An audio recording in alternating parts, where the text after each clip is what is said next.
I'm going to call this meeting of the Plan Commission to order. Madam Secretary, can I have a roll call, please? Mr. Ackerson? Here. Ms. Bindum? Here. Mr. Fell? Here. Mr. Fitch? Here. Mr. Hopkins? Here. Mr. Otto? Mr. Storr? Here. Mr. Trail? Here. Mr. Turner? We do have a quorum. I'm going to suggest, at the recommendation of the city staff, a change to the agenda, namely moving the staff report item 10 ahead of item 8, new business. And let the record reflect that Mr. Otto is now here. Any objections to that? No. Okay, then we'll change the agenda then. And so, first of all, the minutes. I have a motion to approve the minutes. Moved by Ms. Bynum, second Mr. Trail. Any changes to the minutes? I have a change. You do? Change clarification. I'm not sure what it is. I was here and a member of the Plan Commission, but I was not at the Plan Commission table. So I was here as a citizen, not as a commissioner. And I'm listed in the minutes as commissioners present, and I don't know if that's what we want to do. I don't know if we could, did we call you the No, roll? You no. did not take roll. No. Okay, then he should not be listed as a commissioner.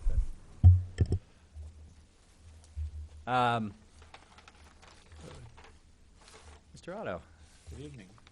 could we have a roll call You guys vote? are rolling. Yeah. Yes. Anything else? Yes. Mr. Storr. Yes, could the minutes show that I kind of opposed building or discouraged building near or in the floodplain, the map floodplain? And I'm not really sure what it was probably into the discussion with Brad Bennett. That would be the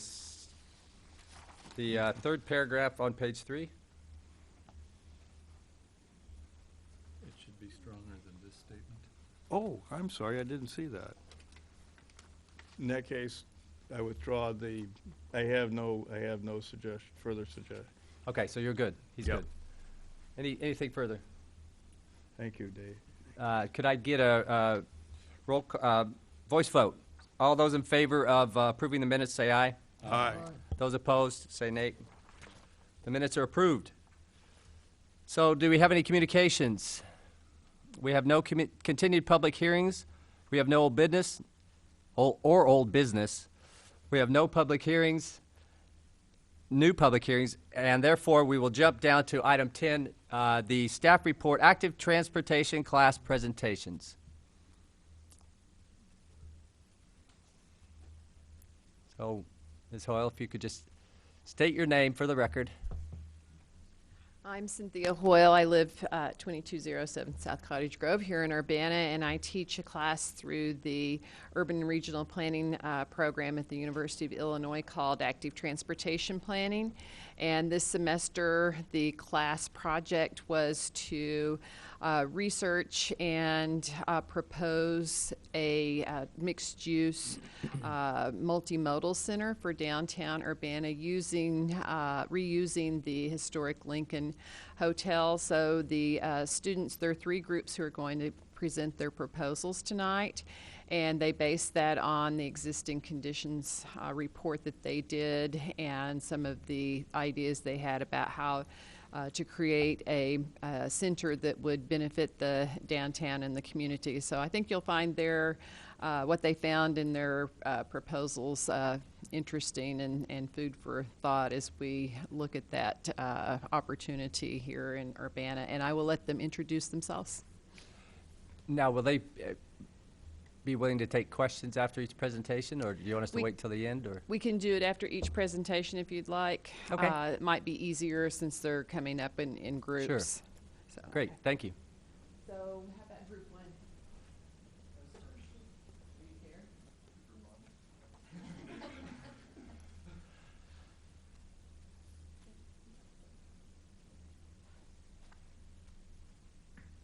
And if you could introduce yourselves, that would be great. Hi, my name's Evan Alvarez. I'm 310 South Prairie Street, Champaign. And I'm Marsha Clough, 110 West Stanage Street in Champaign. What was your last name? Clough, K-L-O-P-H. Thank you. Mhm. Anytime you're ready. Okay, Marsha and I are both second-year master's students in the I don't know. Yeah, we don't have any video.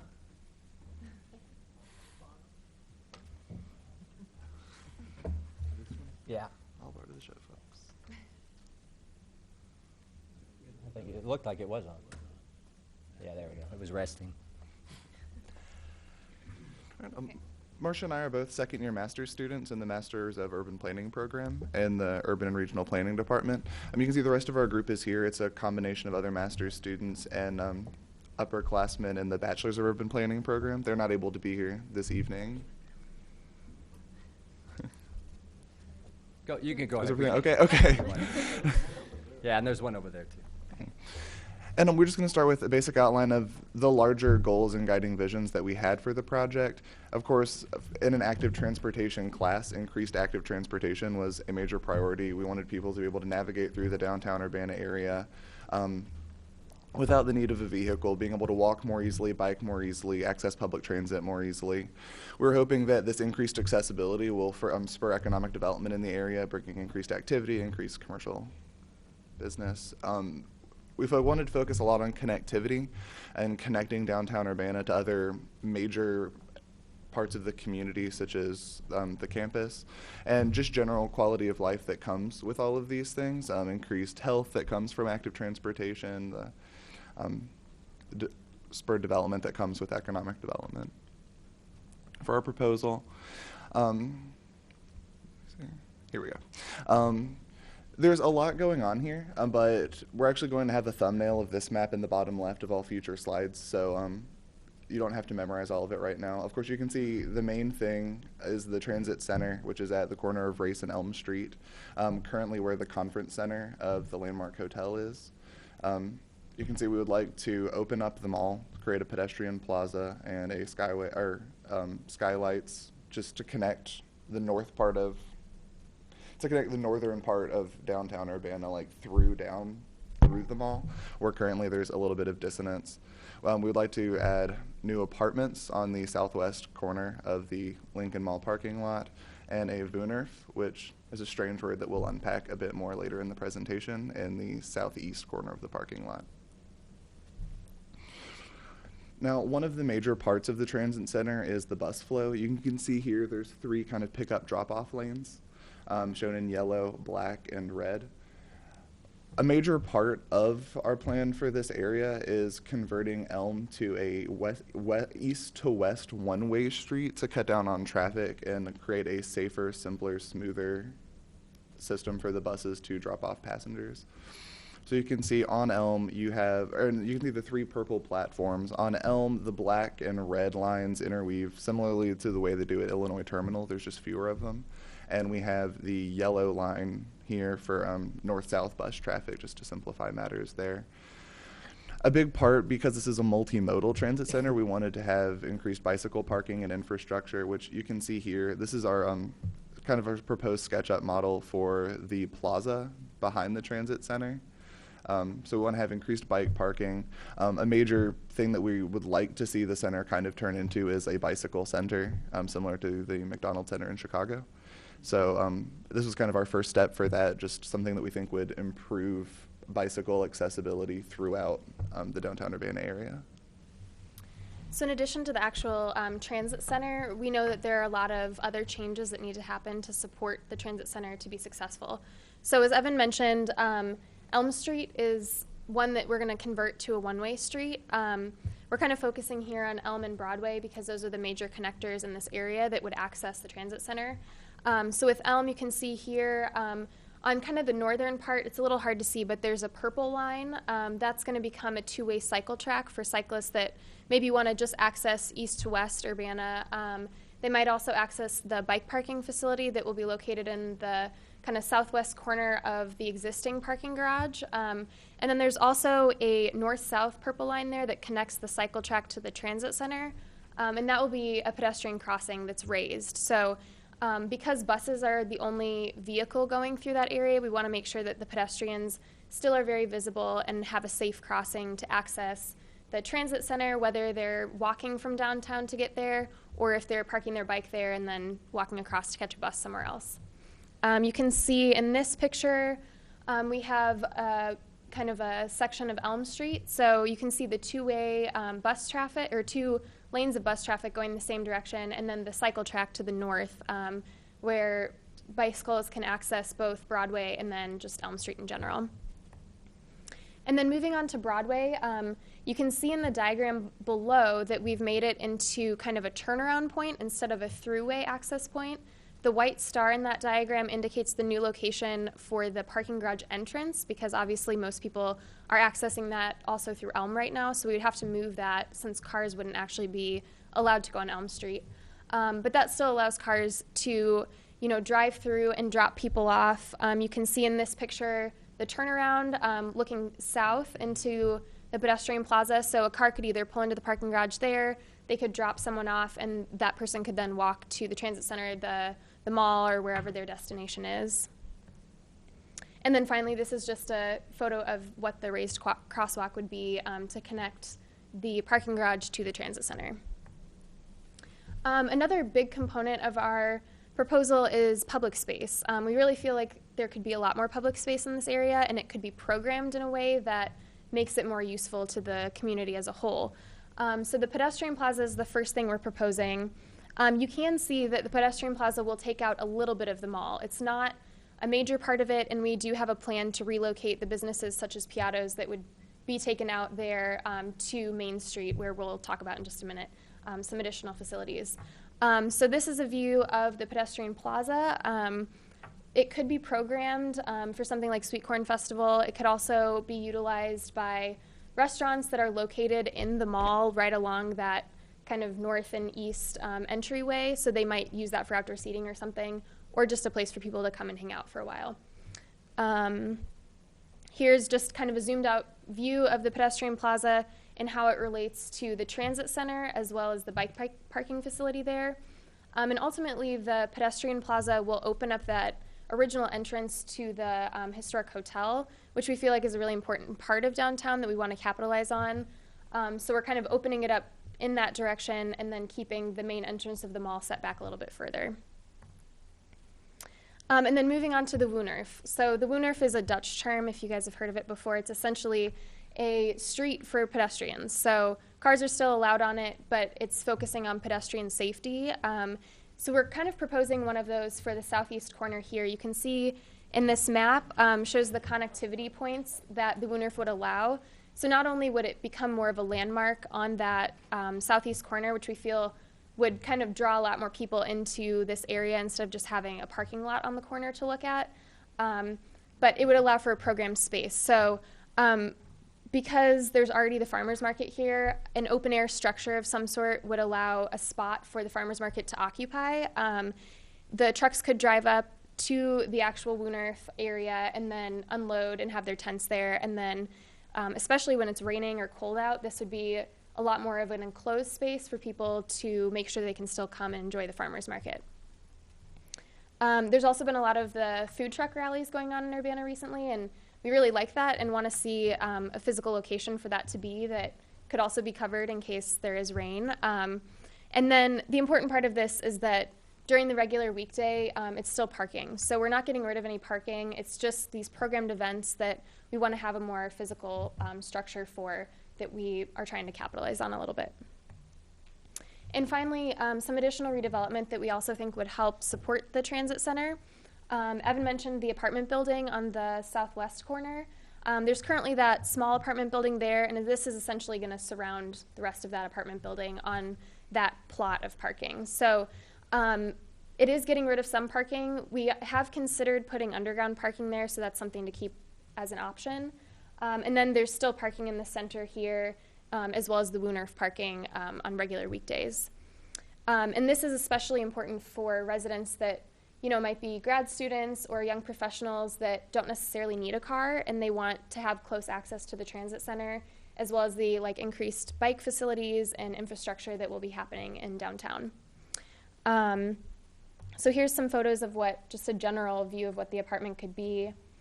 And then the next thing we really want to see happen on Main Street is some infill of the parking garage. I mentioned that Piatto's would be, it would have to move because of the pedestrian plaza. So we feel like this would be a great location for Piatto's. It would have a lot more visibility. And then other businesses could also move into the area to really kind of finish off that facade along Main Street. It's not getting rid of all the parking. We're still maintaining about a third of the parking on the first floor, and then the second floor would still be parking with that additional changed location for the entrance. And then the other part of the parking garage on the first floor will be the bike facility. So that'll not only be bike parking, but kind of like a little shop in case people need to tune up their bikes as well. And then the final part that we think would really support this development is to install a hawk signal at Green and Vine. Essentially, a hawk signal is a button that pedestrians and cyclists can push on a busy street. There's currently one on Bradley in Champaign, you can see here, and it just makes the crossing a lot safer for pedestrians. So we would really like to see this, especially at Green and Vine, because that's an important access point for the mall, and in the future it could be a really important access point for the transit center. So that connection will help facilitate smoother traffic flow and safety for pedestrians and cyclists. So while these are just some of the few improvements around the area and the periphery, we really think they would be essential to improving the connectivity and safety for the transit center in the future. So with that, we'll open it up to questions. Thank you very much. Any questions for Mr. Alvarez and Ms. Klopp? Mr. Ackerson. Thank you. I really appreciate your thoughts, especially thinking about the transit center, which is, I think, very forward-thinking, especially since we're not just talking about cars and buses. You're talking about bikes and pedestrians and that sort of thing. I'm not quite clear, because I can't tell from the pictures exactly where the Woonerf Center is. Is that where where we're currently having the farmers market? The farmers market? And so what you're talking about doing there is putting some structures in place where you could still have parking during the week, but it'd be a better place for events. Yeah, exactly. Okay. Okay. And you're not doing anything to the city parking across the street from the No.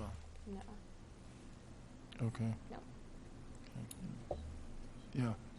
Okay. Great. Any further questions? Well, thank you very much. Very nice job.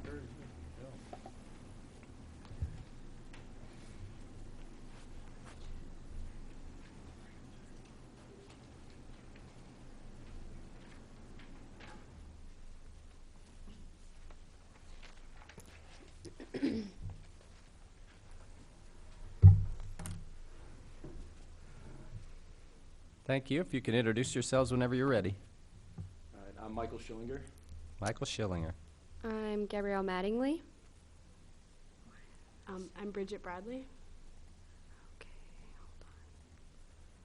hold on. All right. Hold on.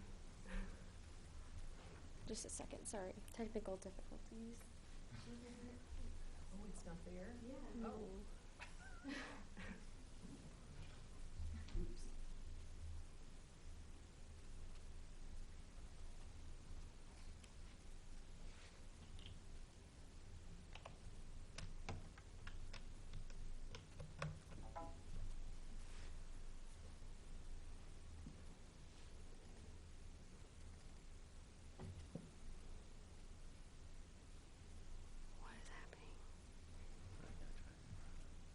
Okay, there we go.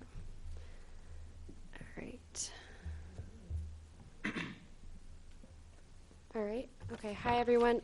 These are just some of we weren't able to have everyone come tonight, so we are presenting the Urban Mixed Use Transit Center.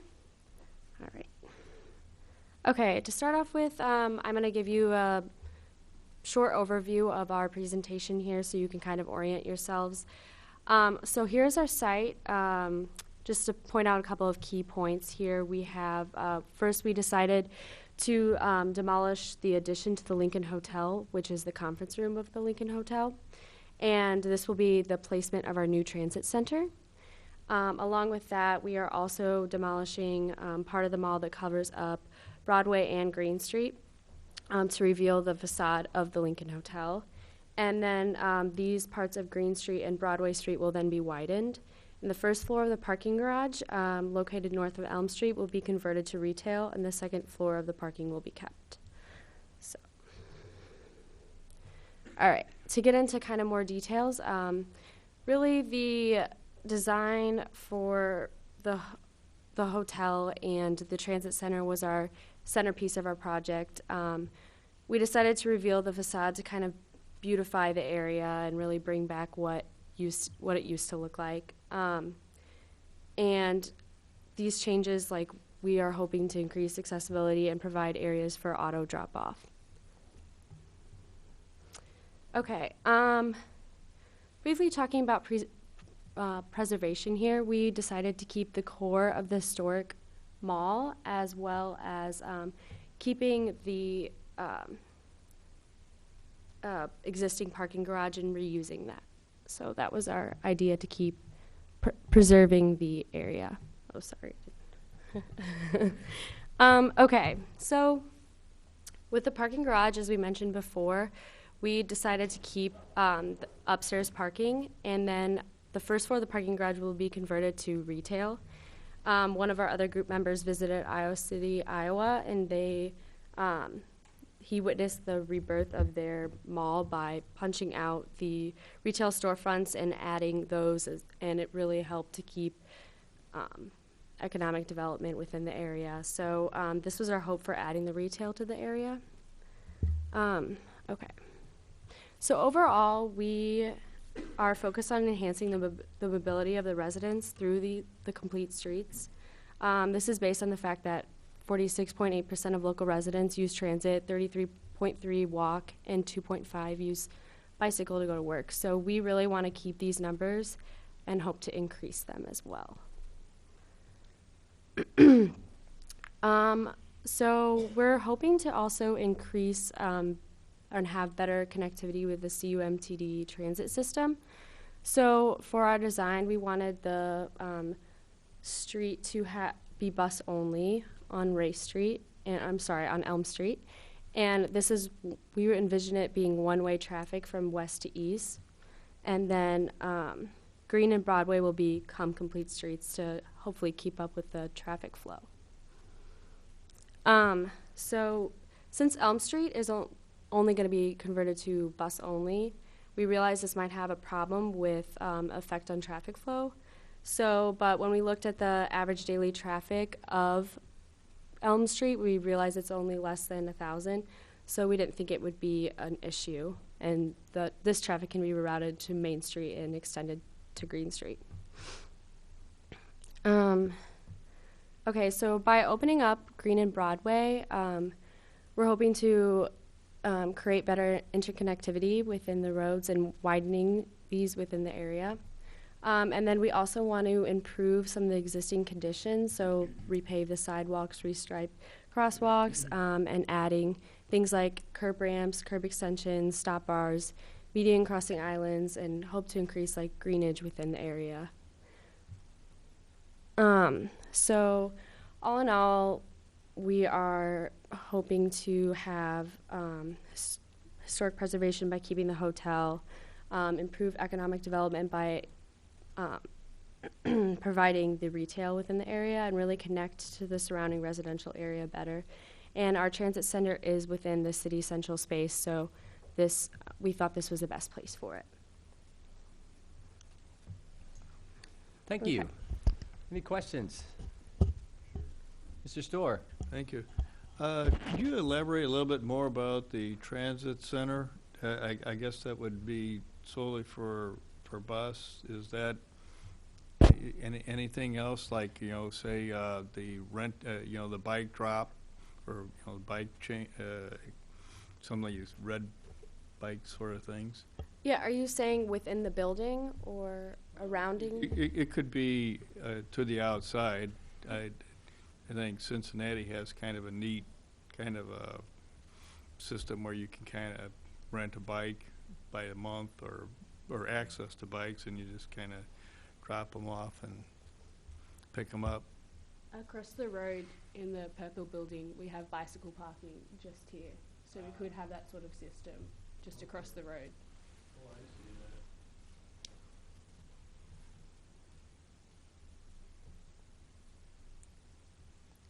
Great. Mr. Atkinson. Just a question. I noticed both first group and this group are putting bicycle parking across the street. Is that because there's already bicycle parking across the street, or is there some other rationale for not having it as part of the transit center? I just think we could both happen to pick the same spot. Yeah. Great. Anything further? All right. Thank you very much. Great job.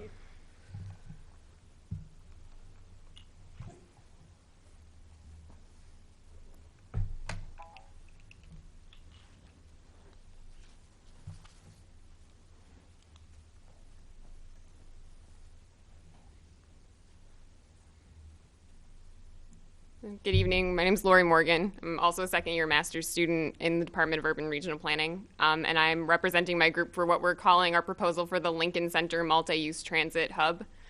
To begin with just some of our project goals, we are also looking to increase active transportation and public transit access on the site. We feel that this is really critical in Urbana because of the number of bicycle users, the number of pedestrians, and also the number of non-car owning homes, including students and low-income families. So we'd really like to increase that accessibility in the downtown area.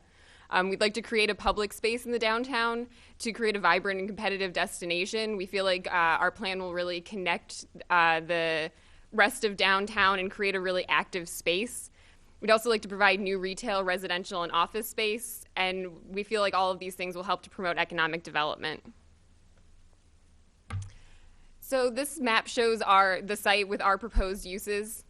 The pink on the plan is showing a mixed-use structure. This would include retail space on the first floor with multifamily housing above, about 2 stories, and commercial space in the red, which is the current parking garage that some of the other groups have proposed. We would have a street frontage incorporating some small retail spaces, and behind that and on the second floor, parking would be maintained. So it wouldn't become all commercial space, but there would be some small frontage added. We think this will really add a more pedestrian scale, making that street more in keeping with the rest of the downtown's feeling, and also making it sort of more enjoyable to walk along. The multi-use transit hub, obviously the core of this redevelopment, would be located at the corner of Illinois and Vine at the southeast of the site. I'll get to this on the next slide, but we feel like this location incorporates some real key elements for redoing the circulation of the site and some critical ways for buses to move throughout. But this building would also incorporate not only the transit facilities on the first floor, but also office space above that would be able to be used by CUMTD or even possibly as public space to meet some of the needs of community groups. And then also the core of our development is really this public space and area for the market at the square at the center of the site, which you can see where it says public space in the center. And we view this as a pedestrian mall where people could access the retail space as well as the existing buildings that we are maintaining. So looking at this, you may realize we are keeping all of the outbuildings in our proposal. So the Urbana Landmark Hotel will obviously be preserved. The church will be preserved, as well as the post office and existing office building, but we are proposing to tear down the entire existing Lincoln Square Mall. So in keeping with these uses, we also have developed a circulation flow for the site that we feel is very important, as it is a transit hub proposal. So buses would be able to access the site from Broadway and Elm. This currently doesn't have very high car traffic, and buses are predominantly using that, so we feel like it'll be a good way to access the site. We've incorporated a one-way street, which is labeled the bus and active transportation modes only, and this would give buses multiple ways to access the site. One of the things that we did as a class was to tour the existing Illinois terminal in downtown Champaign, and one of the issues they currently have is that they only have one way in and one way out. So when they have to do maintenance, that becomes a problem. So we developed our proposal so that if they, for some reason, need to be able to exit onto Illinois, that would be an option, giving them that sort of flexibility if something happens to break down or if they need that, which we feel is critical. So bicyclists would also be able to access the site freely, and we are incorporating parking throughout the site indicated by the small bicycle icons. And that could possibly incorporate some additional uses that there would be space for on the first floor of the transit hub. Those could come in sort of future iterations of development because it does take a while to develop those bike share programs. And then pedestrians would have sort of free movement throughout the site as well, and improved ability to access and move freely to other areas surrounding the site. There would be sidewalk improvements surrounding the entire periphery, as well as obvious pedestrian plaza access through the site. And then additional crosswalks can be seen through the orange dotted lines. So those would be crossing Elm. Then there's an additional crosswalk at Illinois, and then one at Vine, which we know is currently an issue for a lot of city employees trying to access City Hall. So hopefully that would increase their ability to ride the bus easily and move from downtown to City Hall. And one thing I forgot to mention with the buses is you see the small gray square just next to the northwest of the transit hub. This would actually be an intercity bus depot. It's a little bit easier to see labeled here. And this we also felt was critical from our tour of the Illinois terminal. One of the issues that they have with some of those buses is that they have different loading schedules. Sometimes they break down, and they can block their entrances as well. So we wanted to give them sort of their own unique space so that they would be able to function on a different schedule than the intercity bus. So thinking about the actual applicability and implementation of this proposal, we've broken it down into 3 phases. In the first phase, we would daylight or re-expose the original hotel entrance that's currently covered by the mall. So this would include the demolition of existing mall retail space. We would start construction of the transit center and create outdoor corridors in the public space, which you can see in the depiction to the lower right. This pedestrian mall would include space for Market at the Square, as well as other public events. There's also potential to partially cover this area, so it would increase the ability to have those events throughout the year. And then we would also begin the development of the mixed-use retail space. So in phase 2, we would begin the shop frontage on Elm Street, the existing parking garage, move existing businesses into the new retail space that was developed in phase 1, complete the terminal, and restructure the circulation to match that map that I previously showed you. And then in phase 3, we would open the residential units that would be above that mixed-use structure and build additional parking garage if necessary, located in the parking lot that we included on the southwest corner of the site. So to support some of our goals in this project, we've looked at 3 different case studies. The most important to think about probably being Athens, Georgia, and then Uptown Normal, if you visited their transit hub, are very similar to the project that we're considering. They show increased vitality in the downtown areas and increased mobility for a lot of different cross-sections of their populations. And they also reflect very similarly on the ridership that we have, approximately 10 million riders per year, or trips per year. As well as being a large student population. So the success of these projects really support the ideas that we'd like to see. And then finally, we also talked about the economic development and the sort of financial feasibility of this project. So in a basic pro forma that we performed for our proposal, the annual return on our investment would be 3% after 5 years and 22% after 10 years. So we feel that this proposal is viable.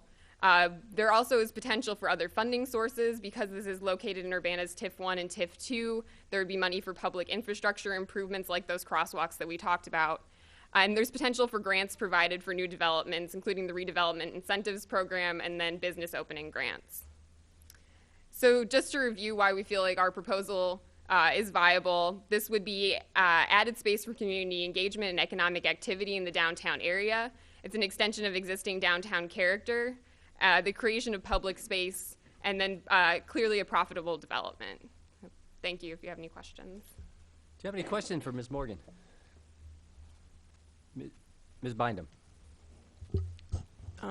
So with the demolition of the mall, where exactly did you say you were? Are you relocating a majority of that retail space? Yeah, so between the development of the retail space and the street frontage of the parking garage and the first floor of the mixed-use space that we're incorporating, all of the retail space would be recovered. Everyone could be replaced in the site. No one would have to be displaced permanently. Okay. Anything further? Mr. Atkinson? Sorry. I'm a little familiar with the spot in Athens, but I'm fairly well familiar with this situation in Bloomington. One of the big differences is that's also a major rail hub.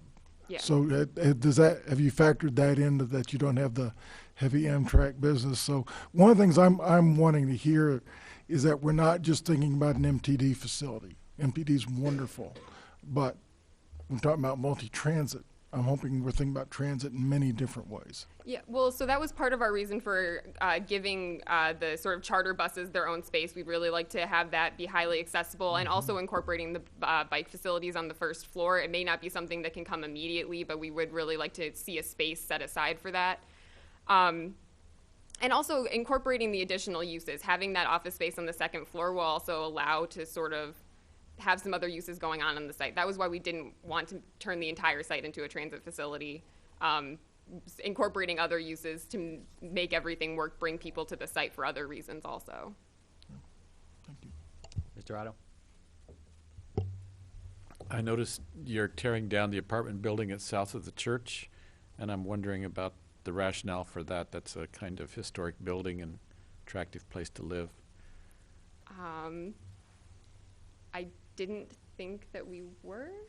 Isn't that gray area parking on the southwest corner, or the lower left corner? You show the church and then immediately parking, and there's Yeah. a handsome. That may be an oversight. Okay. In the drawing, it was not an intention to tear down that building. I'm Good. I'm sorry, a preservationist, and I would be Yeah. out picketing you. No, Yeah, right. we had no intention to tear down that building. Be careful in Urbana. Any further questions? All right. Thank you very much. Is that it? Yes, thank you. Thank you for letting them come and present to you tonight. I think that it gives us an opportunity to have a conversation about ideas that they have had that if we hired consultants to come up with those ideas, the public would not appreciate it, and yet it gives us an opportunity to reimagine our space and what we might be able to do with it. I think is important. So, thank you for sharing time with us. Well, thank you very much, and thanks to all of you for your great presentations. Mr. Trail? He's got a final comment. Curious, it feels like you kind of, for a multimodal transit system, you made their job harder by locating it, telling them they had to locate it away from the only existing rail right away downtown. Was there That is a reason for spur. that? Yeah, that is a spur line that at this point does not have anything but an occasional industrial rail traffic on it. So to require them to locate it next to that would be based on a much farther fetched, calculation. What we were looking at in large part is we know that the MCOR project is going to be improving Green Street, and so to provide the opportunity to connect this site directly with campus so that we have that corridor that pulls people into the downtown Urbana and gives them a destination to go to that connects with the downtown in particular. So at this point, I don't think that there was at least in the intergovernmental agreement that the city of Urbana has with MTD, rail was not part of that conversation. It was a redevelopment based on bus transit only. So that we were also using that as our template for this project, this existing memorandum of understanding. All right. Well, thanks. Okay. Moving on in the agenda. We'll now turn to new business, and I'll open Plan Case 2267 S15 Request by the zoning administrator for a waiver of Section 2137 of the Subdivision and Land Development Code regarding sidewalk installation for Oak Brook Circle in the Birchcrest 3 subdivision, which is part of Yankee Ridge. Ms. Pearson, whenever you're ready. Thank you. While this case has been very old, 30-plus years, I will try to be brief. So the area in question is just south of Meadowbrook Park. Let me show you a little blow-up here. It's the far northeast corner of Yankee Ridge. And unfortunately, this is coming off the screen a bit. So that's not going to work. I guess I needed to test all of my proportions here. So, as I said, far northeast corner of Yankee Ridge. Sorry for the not having the full screen here, but I want you to be able to see what I'm talking about. So here's Race, here's Meadowbrook Park, here are the roads that wind to the far northeast corner, and this tiny little cul-de-sac in the corner is Oak Brook Circle. Now the rest of the neighborhood was platted in, well, this area was platted in 1979. Subsequent to that, the roads were constructed, the lots were constructed, and most of the public infrastructure was put in, except for a few stretches of sidewalk around Oak Brook Circle, and also a little piece that was supposed to connect to Meadowbrook Park. So since that time, there's been a couple of attempts to install that sidewalk, but let me blow this up a little bit here so that you can see. Here's the blow-up of Oak Brook Circle, the sections of sidewalk that are missing here. There's a few little spots. But in essence, generally when public infrastructure is supposed to be installed, and by that I mean the streets and the sidewalks, we as a city get a bond so that should the developer not construct those infrastructures, we can go in with that, use that money and install them. In this case, however, for whatever reason, we did not get a bond. Instead, we got interest in lot 24 as insurance. Since that time, that lot has changed hands in a tax sale. There is some question now if anyone has the obligation to construct these sidewalks. So that's issue number one. But perhaps the most important issue is that, and I've got the ownership shown here, there's 3 lots here owned by 2 individuals, and those 2 individuals who live there don't want to see the sidewalks. They've been there for a long time. They don't think they're necessary. One is in the audience today, so she can speak if she wishes. Also, that documentation is attached to the packet. And the final owner on Oak Brook Circle is the original developer for the subdivision. So he did not indicate whether or not he wanted to install the sidewalks, but since he did not do it 30 years ago, I think we can make some assumptions there. So the other piece that is not technically a waiver, but was shown on the original plat, is that connection of the sidewalk to Meadowbrook Park. Initially, this is a right-of-way here, public right-of-way of Vine Street. It has since been vacated, and no easement was obtained from the new owners to have any sort of public access through this site. So should someone be obligated to build this sidewalk, then they would have to obtain those easements, potentially pay for those easements, and then connect to Meadowbrook Park where there are no paths right there to connect to. So it maybe was a good idea 30 years ago, but hasn't really been implemented and therefore not connected to the park. It's not really a convenient connection. All right, so just to give you a little bit more about the site, one of the reasons the sidewalk is not desired here is because it would involve either the removal or significant impact on mature landscaping that was planted decades ago. This is the south side of Oak Brook Circle, so a sidewalk would plus or minus kind of run through here. It would have significant impact on that landscaping without benefiting any of the owners there, and so that's one of the reasons why it's not desired. And I'm going to, whoops, since we're not looking at the details here, I'll blow that up. And this is a picture of the Vine Street cul-de-sac looking north, where that sidewalk connection was designed to go 30-some years ago. As you can see, it's very densely landscaped now, so that provides yet another reason why the sidewalk isn't necessarily a great idea. It would require the removal of all that landscaping in addition to all of the other challenges. Yes. The right-of-way was vacated. Was it split between the 2 property owners? Yes. Okay. Thank you. And I didn't point out, and I should have, this is not within the city limits, so the vacation did not happen by the city of Urbana as a township. So I didn't want you to think that, we didn't know what was going on. So thank you for pointing that out. For all subdivision waivers, there are a number of criteria that need to be considered. So we have put a little more detail in the packet information, but here is a summary. There are 3 criteria. The first one, that there are site-specific reasons making the requirement unnecessary. This cul-de-sac serves only 4 lots. 2 of those are developed. Those 2 property owners do not want to have the sidewalk. Should one of those other lots be developed in the future, that wouldn't significantly add to the traffic and present any traffic issues for pedestrians should they need to use the street. As I mentioned, the street and the lots were developed over 30 years ago. People seem to have managed without a sidewalk for the last 30-some years. And as I noted, the mature landscaping would be significantly impacted and would really change the character of that street. Secondly, the waiver would not harm other nearby properties. Many of those property owners do not want to see the sidewalk, and they think that the sidewalk actually would impact negatively their own properties.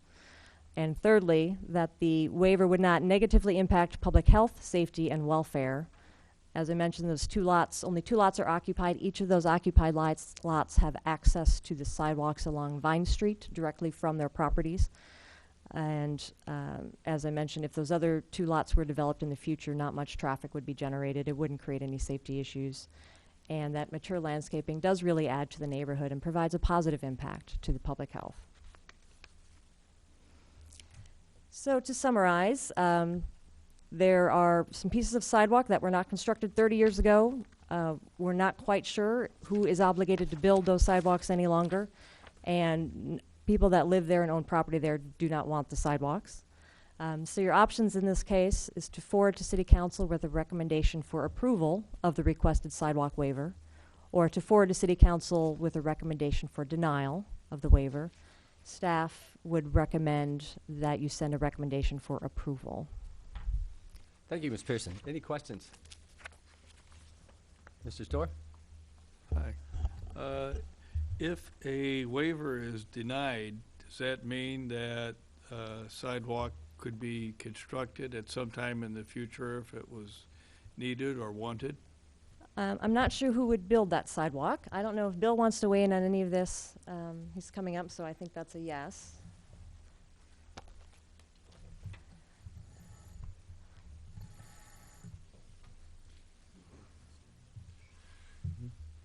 The city bond, if you will, is no longer in existence. It was, as mentioned by Lori, tied to Lot 24. And there was an indenture placed on that Lot 24. We believe it was recorded. Somehow the lot was sold for lack of taxes paid by Mr. Merkelo, the developer. However, our interest in that lot was not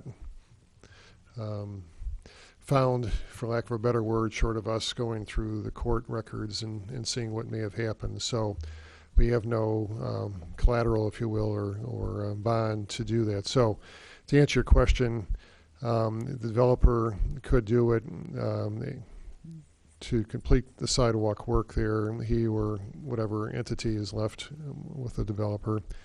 If the city did it, first of all, it's in the county, it's not in the city, but it would be a city expense or what have you. So it's a little bit of a situation. I know the developer in '03 was wanting to put the sidewalk in and then be released so that presumably he could sell that lot that we had an interest in, Lot 24. And the residents, the same residents that are saying we don't want sidewalk, oppose the construction of that sidewalk vehemently, and so he stopped doing it. So it lingered on until now. So it's kind of it's a long story and it's kind of messy. Incidentally, this lot to be used for collateral, if you will, was done in 1979, and I know that's the only time we've ever allowed such a mechanism to be used. Today, it's usually an actual bond or it's a letter of credit that we receive for our subdivisions, and that's the typical way we handle things. But this was by a previous city attorney, said it was the first and last time that mechanism was ever used. So, and we learned a lesson.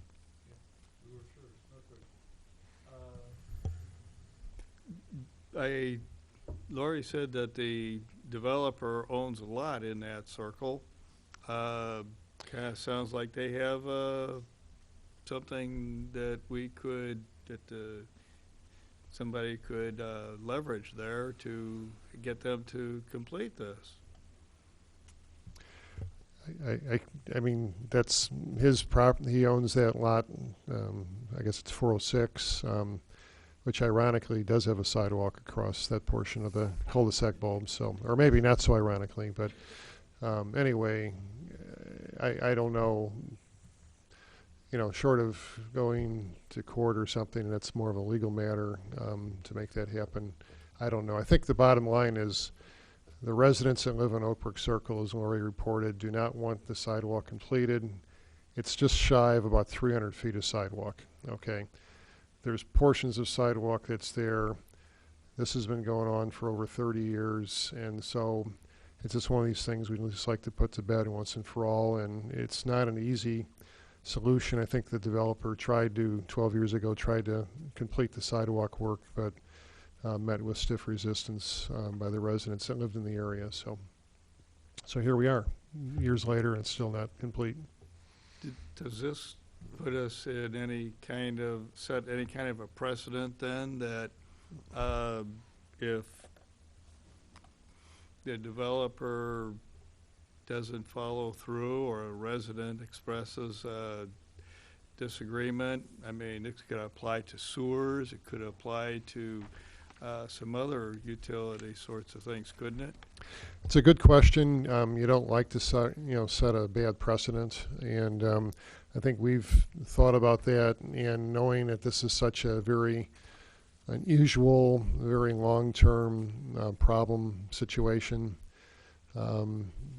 we think there's enough caveats to this particular recommendation that it wouldn't be bad precedent. But no, we agree. We are a walkable community. Pedestrian access is highly important. It's part of the complete street policies that we've adopted. We're trying to, fill sidewalk infills where they're missing throughout the city, where funds are existing, and trying to maintain our infrastructure. So, whether it's pedestrian access or bicycle access or what have you, that is very, very high important. And it's not a slam dunk that we're recommending this, but it's a bad, unusual situation that we have kind of, short of throwing up and spending a lot of time and effort and money on a legal route, we just feel that this is probably just to put to bed, hopefully, a bad situation. One more? Okay. Well, then, why do we need to finalize action on this? Couldn't we just leave it open?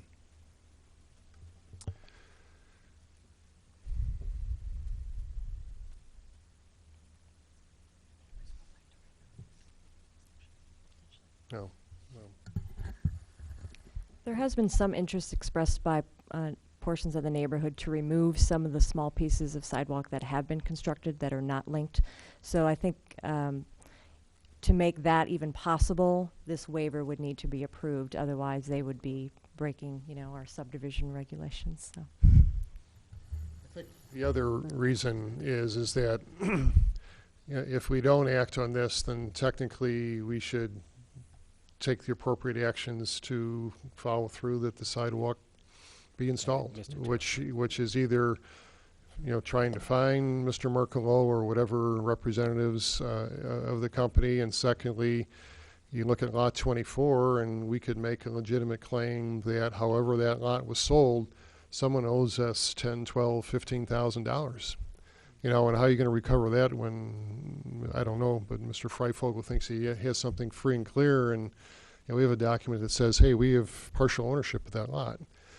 So if that 10, 15, 20,000, whatever dollars came to us, we could, with our own forces, go in and put the sidewalk in and be done with it, I guess. So, it's how much legal, effort does one want to do here? It's kind of it's a goofy situation. All right, Mr. Trail, then Ms. Bynum, then Mr. Otto, then Mr. Fell. I guess none of the graphics are really very clear about exactly where sidewalks are and exactly where they aren't. I mean, I notice a lot of missing sections of the sidewalk, but are we not talking about all of those? Are we only talking about sidewalks having to do with lot 24? Are we talking about more than that? I will approximately outline them on this graphic. So where sidewalks are missing are here up to here, then it picks up for a little bit, and then approximately here through here. I don't think there's any sidewalk along there, is there? That's what I was showing, was Oh, areas okay. where All there's right, not all right. sidewalk. And then that other little connection piece, which technically is not a waiver but was shown in the plat, so we could clean this up at the same time, was shown through here. In the handout, the bright white line, I think, does a pretty good job. If you look where the Oak Brook Circle is, you'll see the bright white line. That's where the sidewalk is. Right, and what this would be giving up the ability to force completion of is the connections on the north and south side of Oak Brook Circle to connect that semicircle, and then a sidewalk along in front of lot 24. Is that what you're saying? It was shown about in the middle here. It's not an exact science, but So these black lines are the parts you're talking about. those black lines were the original parcel lines and showing the right-of-way. Right. But are those black lines, are those roughly what you're saying is? Oh, within there, not that width, but within there was shown a sidewalk of probably 4 or 5 feet Right. in width. But I'm just trying exactly. Yeah, okay. Basically smack dab in the middle between those two black lines is where it was shown. So one sidewalk there, and then a sidewalk along the north side of Oak Brook, and then the sidewalk along the south side of Oak Brook. That's correct, yes. Correcting up, though, okay. Ms. Bynum? So the waiver is just for that cul-de-sac, correct? Yes. And then you mentioned something about some neighbors wanting to maybe demolish the portion of sidewalk that is there in the. I won't speak for them, but I will say that it was a question on whether or not that would be allowed to be removed, should they want that removed. And today, if with the waiver not yet approved, that sidewalk needs to be there. Okay, so I'm assuming if that's something the neighbors were wanting to do, it's probably just to make the look of that cul-de-sac more consistent. I would imagine so, but that is a question we could ask them. Okay. Is that good? Mr. Otto?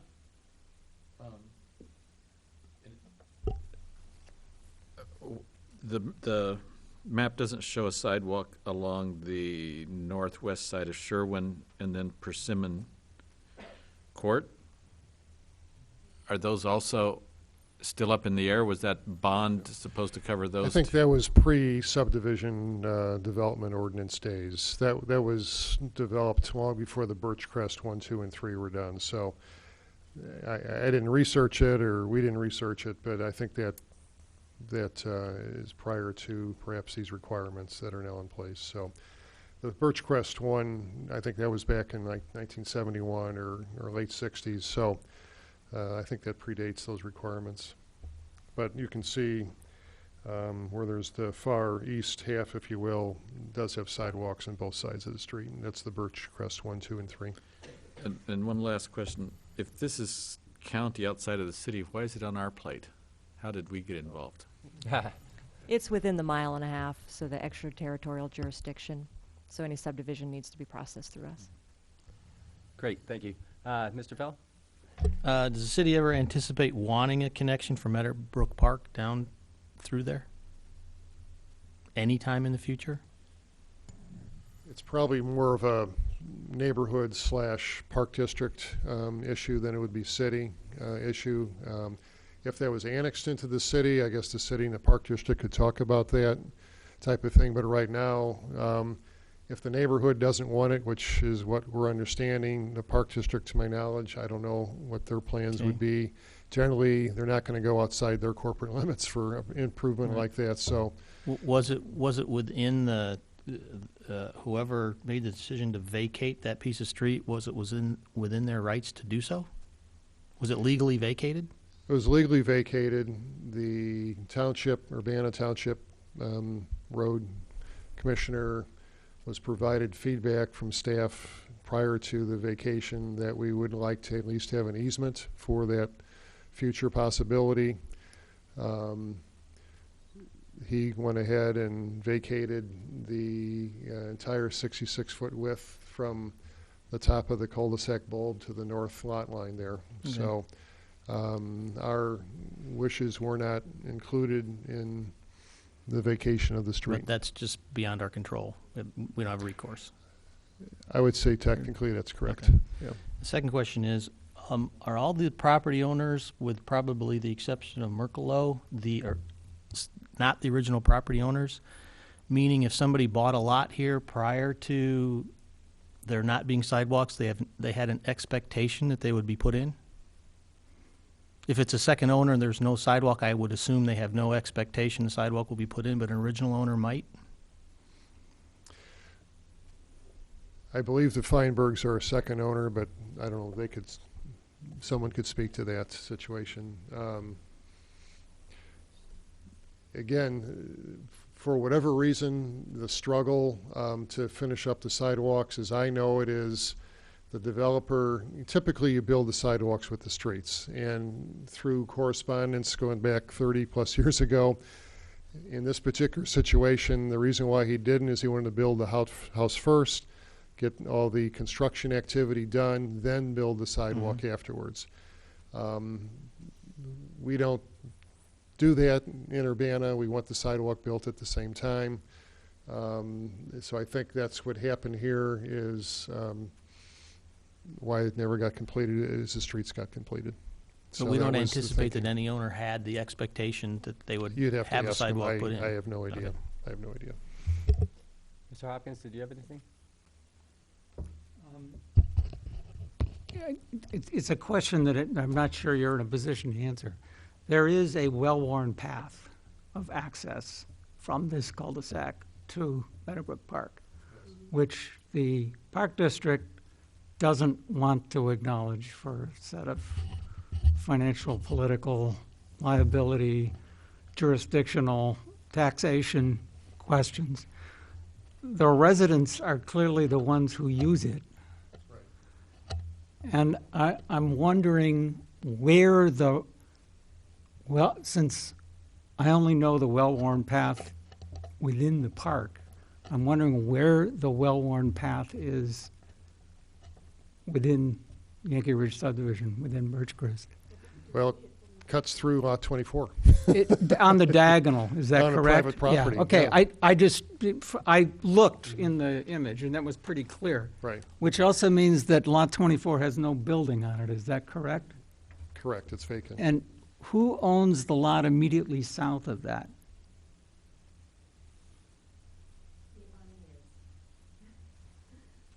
Okay. Has anyone, there's a set of related issues that I guess we can talk about some other time. But I think there's something going on there about connection that ought to be dealt with at some point. I don't think it in any way can become part of this. And so I guess I just want to say that for the record and then focus on getting this done, This which may I not think be should just be appropriate, done. and this story gets broader and wider as you ask questions. And Lot 24 was being considered to be gifted to the Park District. Okay. And that is no longer being pursued. So it's very complicated. So to back off from having brought that up and at least some of it being in the record, my reaction is, this is the way to clean this up and be done with it. And That's- if the city is going to spend effort or money on Right. sidewalks, there are much more important Right. and more valuable places for the city to. Mr. Hopkins, build that's, sidewalk. at the end of the day, that's how we see it, is how much effort do you want to put into this? And it's kind of, we throw up our hands and let's just move on to other more important things. Mr. Trail? I actually sort of disagree, just because I think, for instance, the point where. Yeah, we'll bring that up in discussion. Unless it's a question, we'll get the Right, but- resident up here. Yeah. It was my understanding, I thought that they actually had already gifted it to the Park District. Saying that's not true? Hasn't finalized yet? Unless you know something more Chris, than I no, it's do, part-time. I understood it to be dead. I only what I overhear at meetings, that's. Okay. It was considered, but I think it's no longer being pursued, but that's my latest course From a understanding. couple of weeks ago, that was my understanding. Okay. All right, any further questions for city staff? All right, thank you. Well, would you like to address the Plan Commission? No? Only if anybody has any questions for me. I'm Mary Ann Feinberg, so Is anyone going to have any questions? You're good? Okay. I mean, we just wanted to take care of an eyesore of. Okay, if you're going to address this, I need you to come up and say your name. I'm sorry. I'm not very good at this. I'm Mary Ann Feinberg. I live on Oak Brook Circle. So, and we moved there in 2003, and there's this stretch of sidewalk that goes from the west side of our driveway to about 3 feet past the second lot, and then it just stops. We have mature landscaping. The neighbors have mature landscaping. It looks unfinished. It's just an eyesore. And we, at some point, said, well, can't we just, like, at our expense, just take it out? But we knew we couldn't just take them out. So then when Mr. Freifogel bought the lot and the whole thing about the lien against Lot 24 came up, and all these things set in motion, and then next thing I knew, you all had to consider whether or not we were going to have that little stretch of sidewalk completed or not. So we would just like to see it gone. It goes across these 2 empty lots. We never, in the winter, it's a conundrum, do we shovel or not? That it leads to literally nothing. So if I don't shovel it and somebody slips on it, that's all. I mean, I would really just like to clean it up and make it look nice. So, and it's easier to remove than it is to go all the way around and take out the trees that are there and the bushes and shrubs and put in. And frankly, most of the people who walk out there walk in the street anyway year-round. We all seem to have taken on that habit. So whether that's useful to you guys or not, but that's seems to be the habit of people out in Yankee Ridge. So that's all. But if you have any questions about it, I've lived there long enough, I can tell you a few things. Any questions for Ms. Feinberg? Mr. Ackerson? So just as a point of clarification, this really originated not just to not complete the sidewalk. It's really because you guys want to take out some of the existing sidewalk because it's not really used and it doesn't fit with the current use of the property. Yeah, that's my feeling, my husband's feeling, and the Stuart Vansel's feeling. We have never been able to get in touch with Mr. Merkelo as much as we have tried to see what his feelings are about it. So he's kind of hard to get. Quick question. Mr. Fell. I assume if this goes through, you're going to take your sidewalk out. Yeah, we thought next spring we would just, So you'll still be left with 60 feet of sidewalk at the end of the cul-de-sac, because you can't take out somebody else's sidewalk? No, we were just going to take it out. But Although that I is in the know- right of way, so there. I would ask, But, yeah, I mean, but you can't ask Mr. Merkelo, because, I mean, I've asked him, but he doesn't respond, so I assume a no response is approval? So city staff is okay with that, I guess, taking out a sidewalk that goes in front of somebody else's property. Even if you can't find him.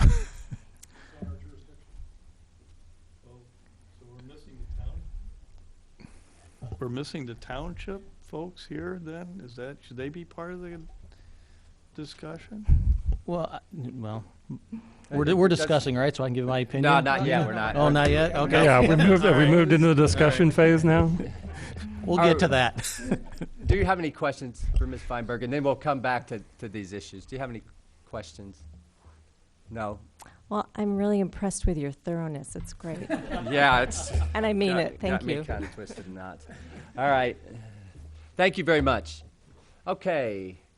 So I'll close the public hearing, and now, please discuss. I'll get back to my point. If they take out the sidewalk in front of somebody else's house, it's what, just get forgiveness later? I mean, I haven't had that discussion with the township commissioner, Mr. Prather, Jim Prather is his name, okay? But it would be my recommendation to him probably not to remove it, okay? But it's not the city of Urbana's responsibility or jurisdiction, okay? It's his, and although I think he would heed our recommendation, so it probably would stay, to be honest with you. But if this decision is that we're agreeing to the waiver, then that kind of makes a statement that, well, we don't care that this particular street, for all these reasons, doesn't need to have a sidewalk. And then the township can, at their expense, or work out with the neighbors to remove it. And I think case closed, because the waivers, if it's been granted, sidewalk isn't necessary, and at township or property owner's expense could do it. But in and of itself, we're not going to remove a public infrastructure. Okay. So unless this waiver is granted, I wouldn't want. If he asked, or if we tell him, no, leave it in. Okay. And this case really only deals with the lots that have somebody's name on them up there, or does it deal with any other lots? Only Just those? Oak Brook Circle. Okay. That's it. It's very specific. Yeah. Further discussion? Mr. Trail? Well, I mean, there's a reason why we asked for this, and because there's a real public value in a completely interconnected sidewalk network. And you have to think beyond the current owners. And yes, maybe people walk on the street now, but, is that a great idea? The other issue I have with this is, in fact, this whole thing is one of the reasons you're doing that. You do that in extraterritorials because of the anticipation you're probably going to annex it someday under some circumstance. I'm fairly sure the Park District doesn't want to talk about the path, not only for legal and other reasons, but because they don't serve this neighborhood officially. Because they're not in the Park District. And so, but at the moment of annexation, this street would become an important access point into the park. So, giving up pedestrian facilities that are already there or really should be there, I'm just not sure that's a good idea, Well, I especially think- in this situation right next to a park I like think that. technically it can't become a pathway to the park because people own it. There's no longer a street there. If my understanding is that that lot's going to get, now maybe it's not. I had sort of overheard at a Park District thing that it was all by someone from the Park District that was already happening. I don't know whether the last dot, the last I's been dotted and the last T's been crossed. My understanding is it was. Maybe it's not. I don't know. It just, Mr. Hopkins? First, a quick response. The access to Meadowbrook Park, if and when it gets created by gift, buying easement, or whatever, is not going to be off the sidewalk on Oak Circle. It's going to be off the sidewalk on South Vine, and that sidewalk fully exists. Yeah. So, I mean, I would, but you can't ask Mr. Merkelo, because, I mean, I've asked him, but he doesn't respond, so I assume a no response is approval. No, I think it stops at about Oak Brook Circle. No, it's on the, it's on Well, the. it's on the It's drawing. on the drawing. In the, I think it stops. It's hard to tell. It's hard to tell. That's why Yeah. it's hard to, Google What- Maps Yeah, I shows what do it you very mean? well. It's, You can see Well, how far does that ball it extend? goes all the way around the top. Oh, okay. I see it now. Yeah. I see it So- now. So, I see it. just to clarify, I think there is a plausible future in which there will be a connection by some means, and whether it's in the next 5 years or 50 years, I don't know, but I'm pretty sure it's going to happen someday. But I don't think that affects the specific thing that we're talking about, because we're just talking about Oak Brook Circle. And that's the only place that sidewalk is missing in all of Birchcrest 1, 2, and 3. It's not the rest. So there's, the precedent question, I think, is pretty well controlled. And on a cul-de-sac of 4 houses, 2 of which are on the corner, if I've got this right, and does have sidewalks. Well, the one has a sidewalk on its other corner, the other one has the end of the cul-de-sac. There are 2 lots that would not be served by a sidewalk. In other words, there are 2 lots to get to at the end of the cul-de-sac by walking down the street. And my reaction is, from an impervious surface point of view, if nothing else, it makes more sense not to put sidewalks around that cul-de-sac under the circumstances than to put them around the sidewalk, the cul-de-sac. Especially since at the moment, those other 2 lots are vacant. And but even if they were developed in the future, which they probably will be, again, 10 years, 50 years, whatever. I mean, I would make a motion if we're ready to, but I think Mr. Otto had a point he wanted to make, and then we'll start talking about that, and then Ms. Bynum next. Before you make the motion, I'll let you make it because you're better at that than me. I'm concerned about the looseness of the language here, because at some points here in the options, it talks about waiver of stormwater management plans.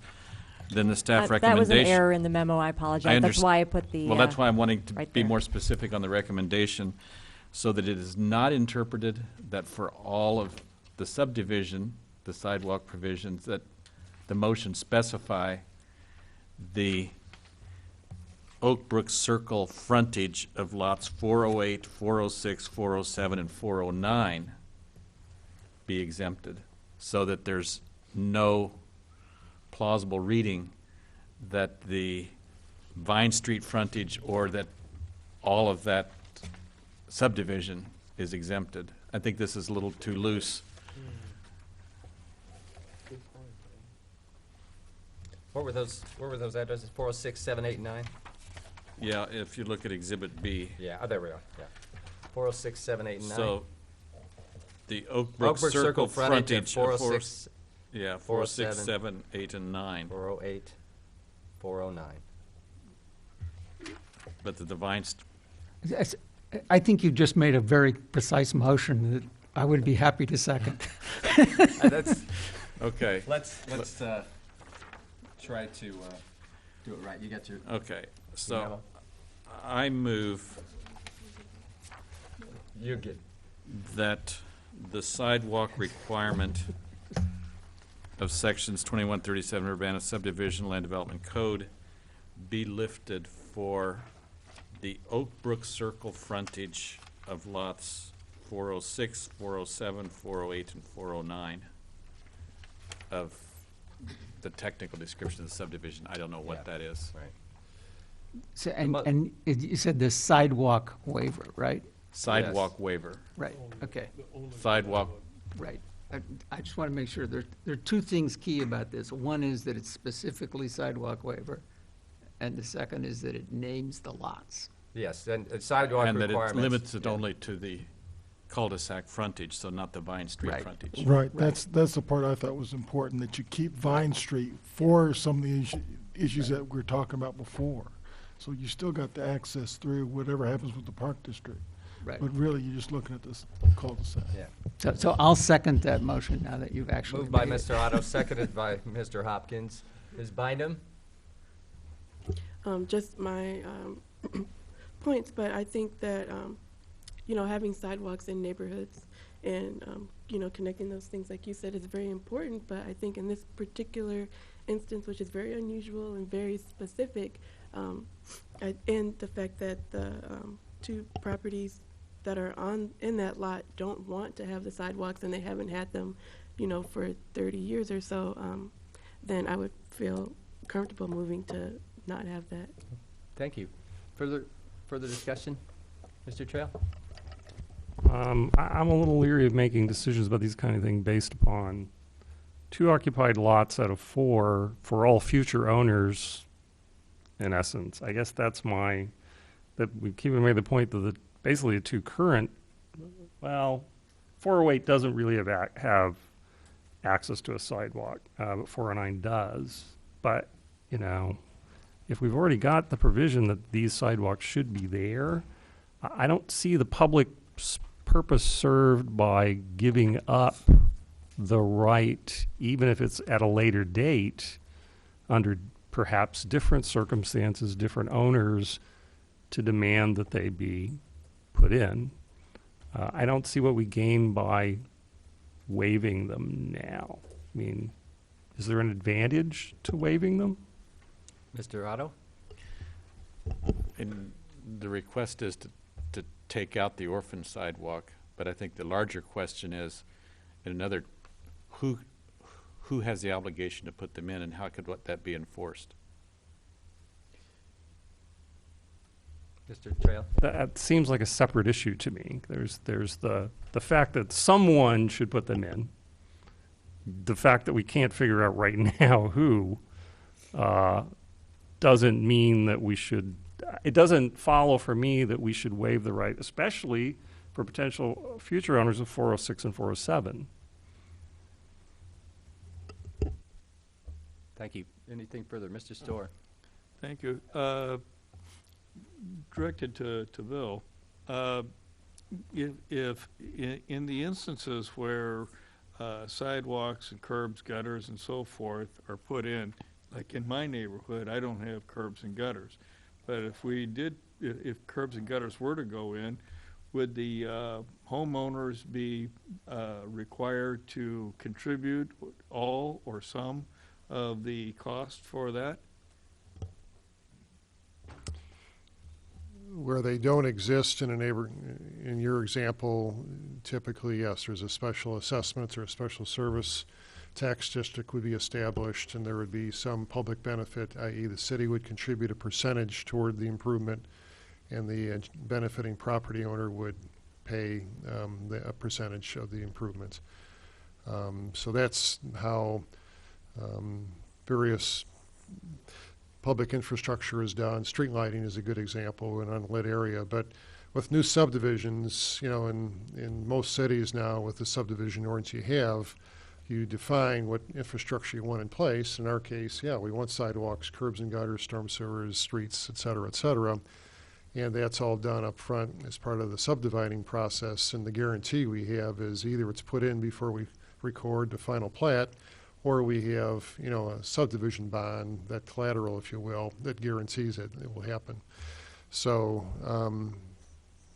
that's how those things happen today. So when you buy your lot, you paid your proportion of the infrastructure in front of your home, as in a subdivision. So technically, without the sidewalk there, that's a missing part of what the other lots in this area paid for, if you will. So would the property owners have to construct it then, or would that kind of fall to the... That's an interesting question. I don't know that we would require that per se. Again, it goes back to the waiver. If you waive it, then the answer is no.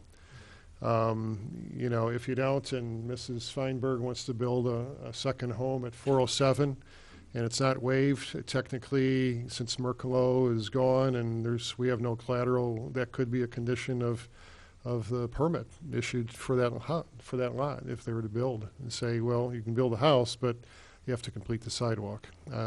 If that was in the city, we could do that. It's a little less clear. That's a John Hall question at the county as to what they would do in that case. But so that's another reason why the waiver would maybe clear that issue up. The waiver also, and this shouldn't weigh in your decision necessarily, but if it's granted, we can officially release our, what we think is an encumbrance on Lot 24. Technically, there isn't clear title, or you could argue Freifogel doesn't have clear title to Lot 24 because of this indenture we have going back 30 years ago. So, well, Sure. that's a legal question, and not to bring you into it, but that's another thing that it cleans up then. We can just, we could release it, and actually there was 2 lots, not to further complicate things, but there's another lot that we had an interest in too that's not in this area. So, we could clear that indenture issue up to make it clear title, which I think he probably thought he owns it free and clear, but he doesn't. I mean, you could argue that he doesn't, so. Further, Mr. Fell? I sort of or follow Mr. up. Otto had one. All right. I'm sorry. This is a question. If we grant this waiver, is that only the duty to construct, or does it actually give up the easement that would allow future? Is the easement still in place so that if Yeah. some Oh, the easement's still in place, yes. easement's still in place, so Yeah. that the It's homeowners public could right not of way. block? It's public right of way, so yeah, it's still there to do it. And again, I'm belaboring this, but Mrs. Feinberg talked about the nice landscaping, whatever, which it is. It's beautiful. But you know what? When the lot was developed and the sidewalk went in, the tree wouldn't be in the middle of the sidewalk, or the tree would be planted around the sidewalk. So that's why you you want to put the sidewalk in initially so that you avoid those things. To retrofit sidewalks in areas where there's gaps in the city, it's a challenge for our engineering staff because you are meandering around bushes and trees and things, and that's why it's typically done up front, so you avoid those conflicts. Mr. Fell? Hey, I think this is not technically germane to our decision-making, but since this is not in the city, if we did not grant this and they took the sidewalks out, I assume the city has no legal or otherwise recourse against the property owners. Do they, and does any other body?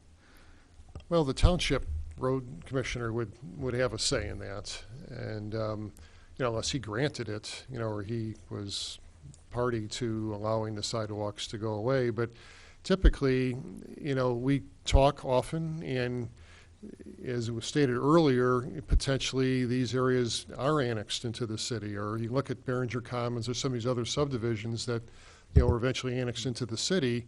He's looking out for our interests too, which, I mean, this is an urban type development. It typically would be part of a city, in most cases. So when it gets annexed, who knows? It may never, but the point is, I would be surprised if he said, absent a waiver, I'd be surprised he would say, go ahead and remove that sidewalk, particularly when we would be saying, no, don't remove that sidewalk. Because it may be in the city someday, and some way or another we'd like to see, well, we want pedestrian sidewalks.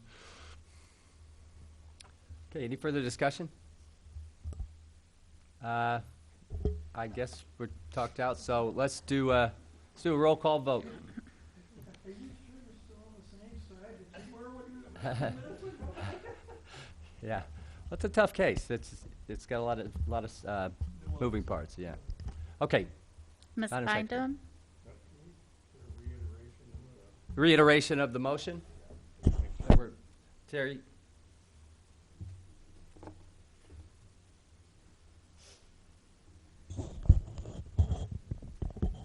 The Plan Commission, I just put the Plan Commission recommends approval to City Council.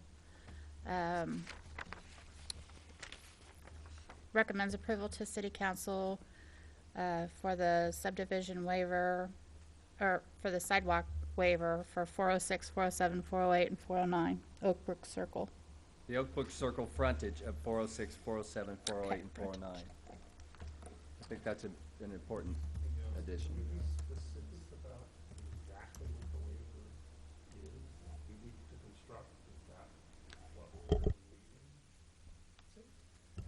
I think the language was actually more specific. It The was language of the motion? Yes. My understanding is the language of the motion is waiver of the sidewalk requirement on, 21-37. Mass subdivision land and development code for lots, for the Oak Brook Circle frontage of lots 406, 407, 408, 409. I should just point out, those are not lots, those are addresses. Just wanted to be very clear. Okay. Yeah, Terry, the language is really in the staff recommendation, the specific language, I think, began with forward the case to the city council with a recommendation for approval. And rather than those lot numbers or addresses, we should go with the parcel numbers 426, 17, 426, 16, 17, 18, is that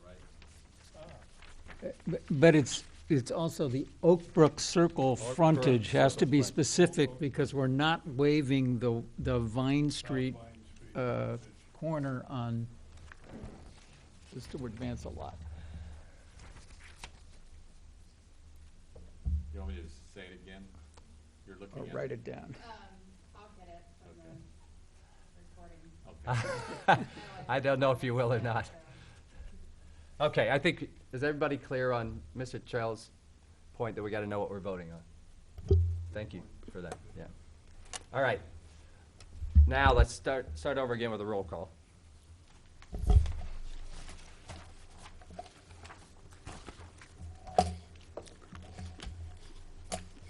Ms. Bindum? Yes. Mr. Fell? Yes. Mr. Fitch? Yes. Mr. Hopkins? Mr. Otto? Yes. Mr. Storr? Yes. Mr. Trail? No. And Mr. Ackerson? Yes. That motion passes. And any idea when it'll go to the city council? Because council has canceled their December 21st meeting, we will be hearing this item at their special meeting next Monday, the 14th. Okay, thank you. All right, then thank you for your commentary. We now have plan case CCZBA 817 AM 15, request by Farm Lake Inc. to rezone 2502 North Cunningham from R4 multifamily residential to County AG2 agricultural zoning district.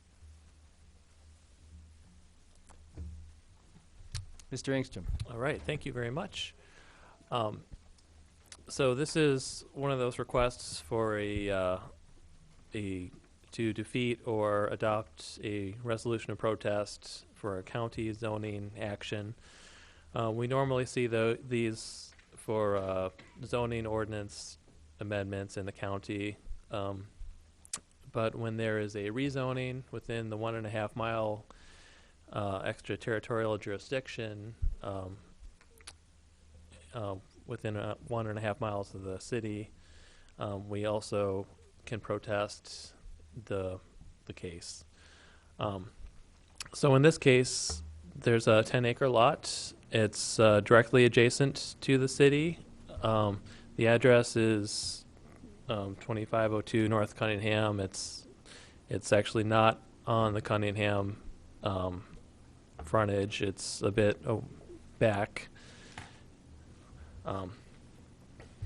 And this is a lot with a home and a barn and a few lakes, and it's heavily wooded. And what they have is a recreation/event center, which is located on 2205, and additionally on this frontage lot here. Let me go to this overall map of the site. Whoops. So the petitioner owns these 4 lots, the 10-acre lot in question. These 3 lots to the west are zoned county business, so the use is allowed there. And in these two barns, the west barn here and the east barn on the subject lot, they rent these out to host events, dances and parties and weddings and such. And this has been going on since 1992. Recently, the counties required them to obtain a special use permit to allow for those uses. And because this lot is currently zoned R4 in the county, R4 multifamily residential, that use of private indoor recreation or outdoor recreation is not allowed in that district. So that's why they're requesting to change the zoning from county R4 to county AG2. And then that would allow for a special use permit, which is a separate related case for approval of the commercial enterprises, the indoor and outdoor commercial enterprises. Okay, and as I mentioned before, with a resolution of protest, the city could protest, and it would require a 3/4 supermajority at the county board for approval. So taking a look at the site. Mr. Ingstrom, just a quick question. When it gets to the council, is that a majority vote? Or does it have to be a supermajority? Of our council? Our council, to adopt a resolution of protest, is a simple majority. Okay. Yes. Yep. So looking at the site and the area around it, to the east is an agricultural lot. That was actually just recently purchased by the petitioner. So she plans on keeping that in agriculture use, and it won't be developed as residential. To the south is a mobile home park. Also to the north is a mobile home park. Directly to the west is a vacant lot. The former hotel is here. That was recently torn down by the city. And then the petitioner owns this lot in the county with the barn on it. Looking at the zoning, the red is the city zoning, B3, and then we've added some colors for the county zoning. The aqua is R5, which is mobile home park. The R4 is, or the pink kind of shade is R4, county multifamily. And then the purplish, purple blue is county B4, which is a commercial district.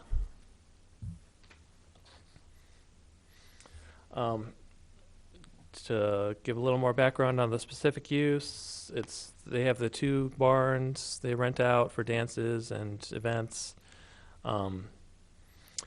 The facilities don't have running water. They use porta potties. Any food must be catered. The attendees must be bussed in instead of, there's no parking on the site, so they must be bussed in. And the owners provide security for all events. The subject lot, again, is heavily wooded. There's a residence on it. The owner resides in the house, and then the events are on the east barn down this private road. The lakes are prohibited from being accessed during events.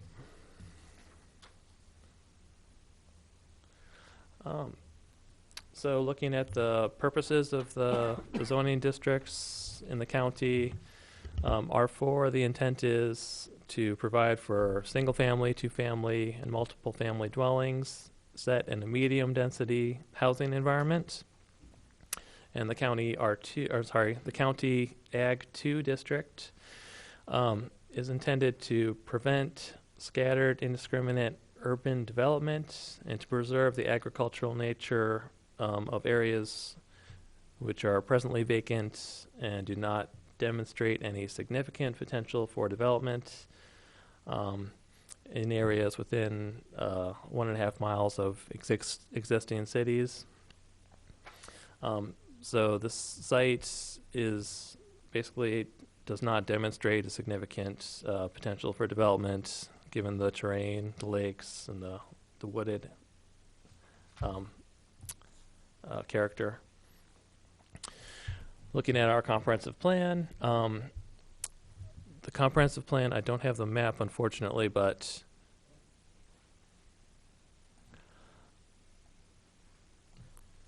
Yeah, luckily you do. I'm sure you all have your comprehensive plan. Basically, it's split along this line, and everything towards Cunningham is regional business, and things on the east side are residential, not multifamily residential, just plain residential. Of course, we've got our comprehensive plan goals, in which we want to make sure existing and new land uses are compatible with the existing community, and coordinate with the Champaign County on zoning issues within the ETJ. The last thing we look at is city rezoning. If this area were to be annexed by the city, which is not likely, but if it were to happen, and the rezoning were to go through, it would, when it becomes annexed, it would automatically become city agricultural, which does allow for single-family homes and for private recreation with a special use. So the existing uses are compatible with the proposed rezoning. So in summary, or I guess just options for the case, Plan Commission may forward the plan case to City Council with a recommendation of no protest. Forward the plan case to the City Council with a recommendation of no protest, contingent upon specific provisions. Or the Commission may forward the plan case to City Council with a recommendation to protest the rezoning. Staff's recommendation is to forward the case to City Council with a recommendation to defeat a resolution of protest. The applicant was not able to be here tonight. She had a family event. And I'd be happy to take any questions. Thank you, Mr. Engstrom. Any questions for Mr. Engstrom? Mr. Trail? Is there any reason why it wouldn't be more appropriate as conservation and recreation than agriculture? Doesn't even seem quite in consonant with the idea of agriculture to preserve. I mean, it's already surrounded by residential. I mean, seems like there's some underlying reason why agriculture too is being asked for as opposed to conservation and recreation. Yes, I believe the events uses are not allowed in conservation recreation in the county. But they would be in the city conservation recreation. I'm not sure. It does allow for private outdoor. Okay. Yeah, I would think so. It's like you're renting a shelter house kind of a thing, or the boathouse? Crystal Lake? Yeah. I mean, Why not? I bet you're saying the county conservation recreation would not allow for that? That's my understanding, yes. So would there be anything preventing, well, I don't know, never mind.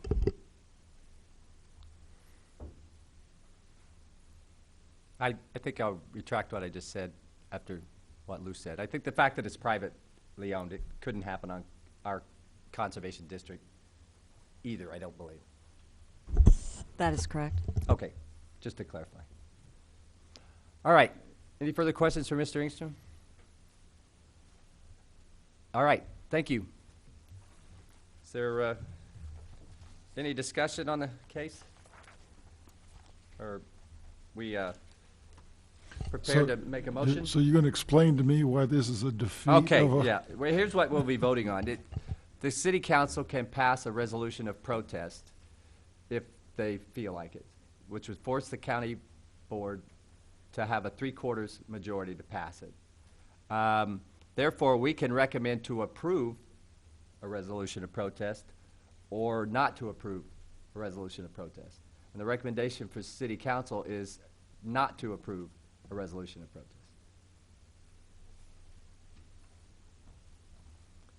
Any motions?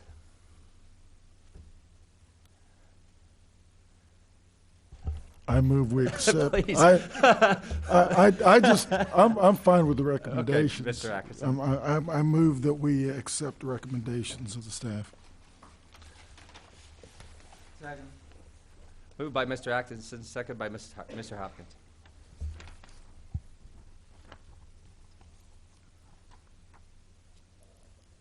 That was no, never mind. Roll call when you're ready, Madam Secretary.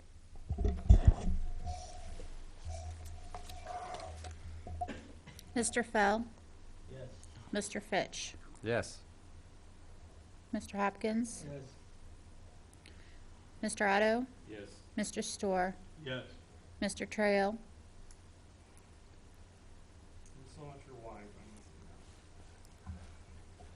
Mr. Ackerson? Yes. And Ms. Bindum? That motion passes. And I guess it'll follow the other one to the council? Yes, sir, December 14th. All right. December 14th? Okay, great. All right, thank you. Well, I guess we've already had our, we don't have an audience. We've already had our staff report. Unless you have something else that you want to add. We don't have a study session, therefore we're adjourned.